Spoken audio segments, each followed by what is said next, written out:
Hey, Tiny T Prepper here, and I'm getting ready to do some roofing, and thought I might share that as I go along here with you. And this here is a garage that I'm looking at, and if you take a look here, what I've done is I've taken off all the old shingles, and all you need to do that with is like a scoop shovel or one of them flat shovels, and just a little bit of hard work, and you start from the top up there, take the ridge cap off, and then once you get that broke loose, you just keep working it down and shoving it all down, and then you'll have to get something to haul it away, and it'll end up like a mess like that on the ground when you're done. Now this here I've taken clear down to the sheathing, the wood underneath, and the reason I did that is I suspected there's some rotten wood in some places. We had a tornado come through here and had some shingles actually missing right in this area, but luckily it must not have been too much, because while it's gotten wet, it's still solid, so I'm not going to have to replace any of that like I thought up here. But down on this edge, which I didn't know about, well, I did know a little bit, didn't know how bad, but haven't got this side cleaned off yet. Got most of it off there, and just need to get the rest off. If you take a look along that edge, there's a lot of rot in there, water damage. And so all that, there's a little like 2-foot piece there, and I'm just going to replace that. I got some wood, and we're doing some replacing. So what I'll do then is, once I get that replaced, I'll come up here and I'll put on the edge there, a drip edge down along the bottom. I won't put it up the sides first, but I'll put it down along the bottom right onto the wood. And I can show you on this side better since it's not rotten. I'll go along that bottom edge with the drip edge I got and just go clear across with it. And then I'll put my felt paper down. I use 30-pound felt. They make a 15-pound, but I would never use that. It's just not heavy enough. You'll get, if there's any wind at all, it'll just tear, and just not real heavy. So I'd recommend using the 30-pound. Not that much difference in price when you're talking what you pay for the roof, so especially if you had to redo it. So I'll put down the felt, and I'll start down at the bottom and work my way all the way to the top until it overlaps the peak up here. And then once I have the felt on, then I'll come back and I'll put my drip edge along the edge here over top of the felt. So you want the felt over top of the drip edge on the bottom, but you want the felt underneath the drip edge on the sides. So that's the way that'll work on that. So that's what I'll be doing next. As soon as I get this side all cleaned off and the rest of the nails, I want it to look like this over here, get it swept off and any remaining stuff, and get that wood replaced. And I'll get started on that. Now I've ordered some shingles that'll be here tomorrow, and they'll bring those and they actually deliver onto the roof. So I got my work cut out here to get the paper on before they actually arrive. And what I'll do is, once I get the paper on, then I'll just scatter the shingles. If they get here before I get done, I'll just put it up here to the peak and on one side, and I'll do one side, and then I'll spread shingles out over there and move the rest onto the other side. I'll put the paper down on this side. So not a big deal. Now for the house, you notice I haven't tore the shingles off of it, and I'm not going to. This only has one layer of shingles on it, and a lot of times if you hire people, they'll go ahead and take off the shingles off of here and take it down like what I did on the garage. But when you do it yourself, you want to save yourself a little bit of money and save having to haul off all the stuff like that. There'd be a whole lot more in the house here. The garage isn't as big as what the house is, so there'd be a little bit more here. If I was going to have to tear this down, I'd probably hire somebody to come and do it. But since I can go over top of it, I'll go ahead and do that. And I can do that easily. So, but since it's got one layer of shingles, I can go ahead and put a second layer on top. And the only thing I'll be taking off are these ridge caps. You look here across the top there, they call those ridge caps. I'll take those off, and then I'll put a new ridge cap on. I won't leave those down. That way it won't build up and get quite such a bump there. And I'll have to take up the lead boots off the pipes. And other than that, it should be pretty straightforward. Come up here and put on my shingles. And I'll just go along and follow the edge down there, and that'll be what this is. But anyway, I'll keep you updated on the roofing. If you've not done any roofing, I bought a air-powered roofing nailer. It costs quite a little bit of money, but it is worth every penny. For roofing, you can go along so much quicker, and power nail is just in general quite a bit nicer to have for when you're working on stuff, especially if you're doing very much of it. So I don't do a lot, but I do enough to where I don't like to have to hammer if I don't have to. And you can hold the piece and then put the nail in with the other one without having to let go. If you're using a hammer, you're trying to hold the nail and the piece and trying to get it in there. It makes it a little bit harder to do. So when you're working alone on stuff, power equipment like that helps a lot. So did have some damage to this roof too, but the underlayment, the sheathing, that wood, I walked around on this and didn't find anything that was soft, and that's something you'll want to check, especially if you got some shingles that were missing like this. And that's what happens on these. When they start to get old, they start to get brittle and they'll crack, and when the wind flips them up, and then they'll pop loose. So anyway, hopefully I'll have some shingles here tomorrow and we'll get started on the garage. So anyway, Tiny T Prepper signing out. Y'all have a good day. Hey, Tiny T here, and a little bit windy. We'll see how well the audio does on here. I want to show I got the roof all ready here. It looks like got everything pulled out and that kind of stuff.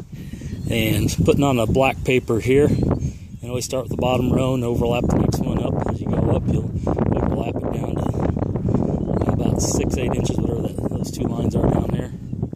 And you can see here that rotten wood I've replaced, and I've actually ended mine on the studs. These other ones right here are not ended on the studs. And if I ever do this roof again, I'll tear all that off and do it the way it should be done. But anyway, got all that on there.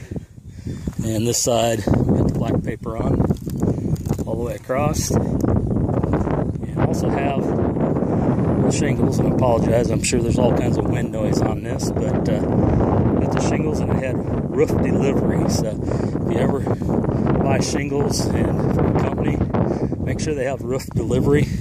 It saves you a lot of work when they have them put up here on the roof. And I can move them around up here without any trouble, but it's getting them up that ladder and putting them on the roof, and that takes a whole another person or day just to do that. So, but anyway, shingles are here, and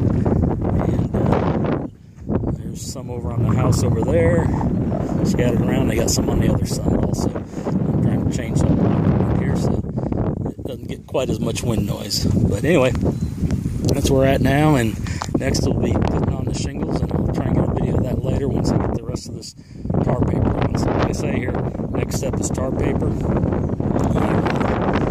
Run across the bottom row first, and I'll trim off the edge. I always stick a little bit over the edge, then I'll come back and trim it off on the edge there. You can see what I did that on this one here. Got those stuck over, and just went ahead and trimmed them back. So anyway, get my hammer and get back to work here and try and get the rest of this tar paper on, and I can start actually roughing this. Alright, Tiny T Prepper signing out. Y'all have a good day. Tiny T Prepper here, and I'm back with the roof. As you can see, I had all the tar paper down and started on the shingling. What I did before that was put down the drip edge, and I always get this one that has that little lip that comes out, makes it a little bit stronger, and I think it makes it protect a little bit better that way. So you can kind of see there what that looks like. But you know, there's all different kinds, personal preference what you get. And what I've done here is these are Owens Corning's shingles. They're duration.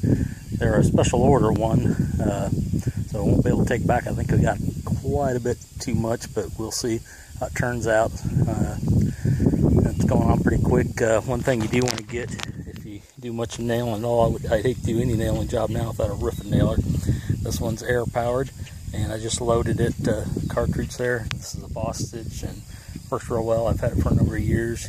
Put a little bit of oil through the air here once or twice a day while you're working on it, and it's good. So it feeds in through the air and oils it, but real easy to load, real easy to work.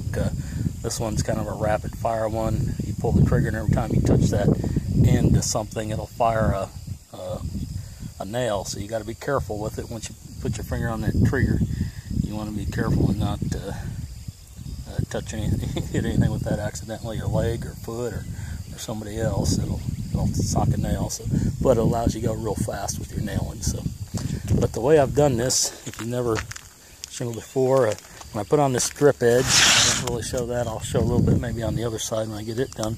But you can see here, I've overlapped this bottom one with the top one. So I put the one going across the eaves all the way across all the way across there first. Then I actually cut and bent them around the corners on both corners.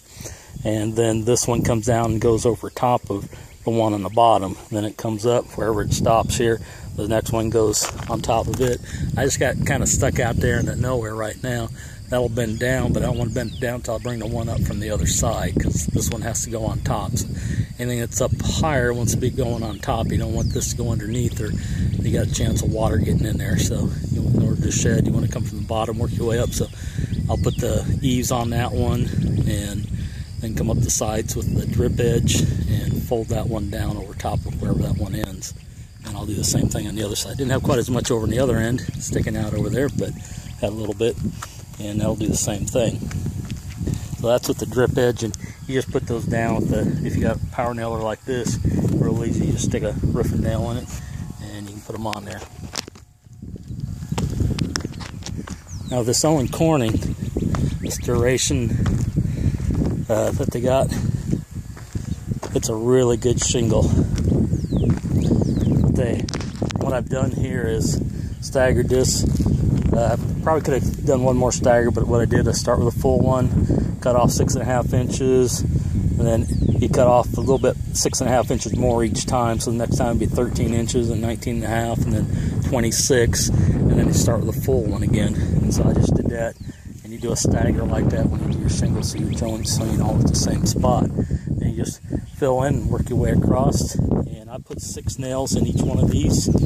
6 nails is guaranteed over 130 miles per hour winds. We had a little tornado come through here, and that's why I'm roofing.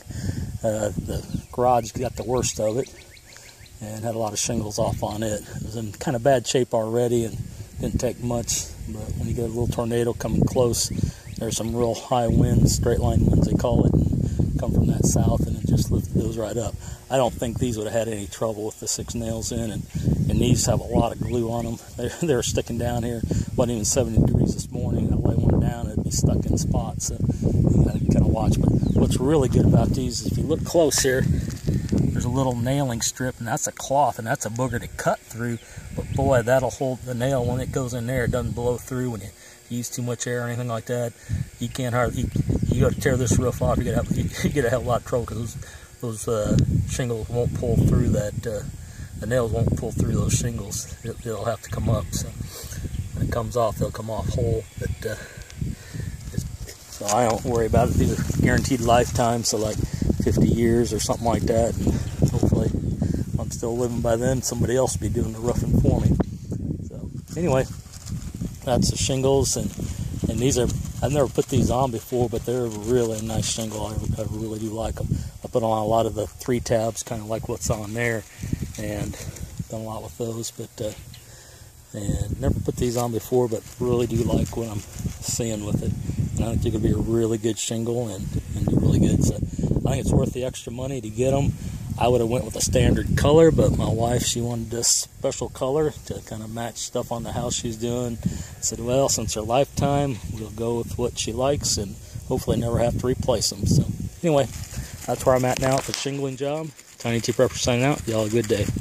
Hey, Tiny T here, and I'm putting on the ridge cap here, and this is called the Rizeridge. It goes with these Tru-definition urethane shingles that I'm putting on. It's a matching cap. I wanted to show a little bit on this because hopefully there ain't too much wind noise out here. Keep it back to it, but they go on just a little bit different. They got kind of try to make an aesthetic look to it. They first come in a tab like this, just like your regular shingles. Then you have to break those. They're already made to where you can break those into 3 pieces. So if I take this one here, you can see it just easily breaks, and you can separate that just real quick. You don't have to cut anything. They're already made that way. Then that's not too hard to figure out, but I wasn't quite sure. I had to look at the pictures quite a bit, and you can figure it out, but I didn't see any YouTube videos on this, how to actually install these. And so it took me a little bit of figuring, and I thought maybe I'll save somebody some time putting on these Rizeridge caps. But I got some other perforations here, and what you do, you fold it back on the one, like that, and then fold it back again on the other one. So you end up with a little bit of a lift there. And so the one before it, you can see I put in 4 nails. You need 4 nails for the 130 mile an hour wind guarantee they have on them. So you put 4 nails to ensure that you have that wind, that it'll handle that wind speed. If you only use 2 nails, it's not guaranteed then to necessarily hold it. You can put that standard installation, just 1 nail on each side, but putting 2 nails on each side, it ups it to 130 mile an hour wind protection. So I'd recommend doing that. Now what I did there at the other end to get started is I cut this off right along here. I just had this strip that was folded over that I started with on the very end over there. I just come over and cover up this part here, overlap it, center it on the ridge, and put my 4 nails in. Okay, so that's what I recommend. Now with all these extra layers here, I got these and I overlapped on the ridge cap here, so I got a couple extra layers of shingles there, and my 1.25 inches, I think, were just barely reaching, so I went and bought some 1.5 inch nails. I looked for 1.75 inches, but they didn't sell them, but 1.5 inch seems to be working real well, so I got 1.5 inch nails in there, and putting these on with it. Be finished up here, and the end I'll do just a little bit different, so we'll have this ending up at the end there. I'll take that piece I cut off and cut off another one here and use it to cover the end of it, so that's all right. So anyway, I'll come back and take a look at that one when I get done here. Hey, Tiny T here, and I'm back here with the last one. You can see here, and it comes out pretty perfect. And all I'm doing is this one that I fold back and fold again, I'm discarding that. And I'm putting this one over, it covers, and it goes right to the end there. So I'll put that on, and I'll put my 4 nails over here, and I should be good. So anyway, that turned out real nice on here, and that's finishing up this Rizeridge cap for the roof here in the garage. So anyway, Tiny T Prepper signing out. Y'all have a good day.